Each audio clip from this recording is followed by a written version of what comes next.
রাঙামাটিতে শুরু হয়েছে পার্বত্য অঞ্চলের আদিবাসী জনগোষ্ঠীর বর্ষবরণ উৎসব। বাংলা সনের শেষ দিন ও নতুন বছরকে স্বাগত জানাতে পাহাড়ি এই জেলা এখন উৎসবের নগরী। নাচে গানে বাহারি ঢঙে সেজেছে রাঙামাটি। উৎসবে সামিল হয়ে পার্বত্য মন্ত্রী দিলেন সম্প্রীতির ডাক। চৈত্রের শেষ দিন আর নতুন বছর ঘিরে সবচেয়ে বড় সামাজিক উৎসবে মেতেছে পাহাড়ের মানুষ।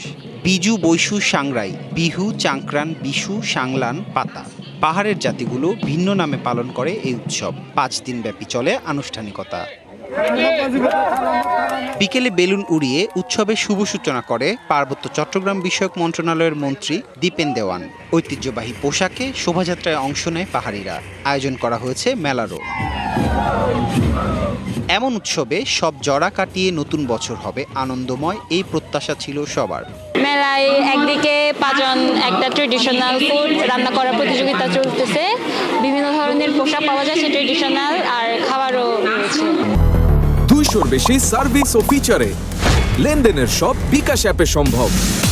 নতুন বিজু বছরের শুরু হতে যাচ্ছে, অনেক স্টল বসছে, আমরা ট্রেডিশনাল অনেক কিছুই দেখতে পাচ্ছি, অনেক ভালোই লাগছে। আদিবাসীদের একটা গুরুত্বপূর্ণ উৎসব, তো আমরা এই উৎসবে অনেক আনন্দ করি, ঘোরাফেরা করি।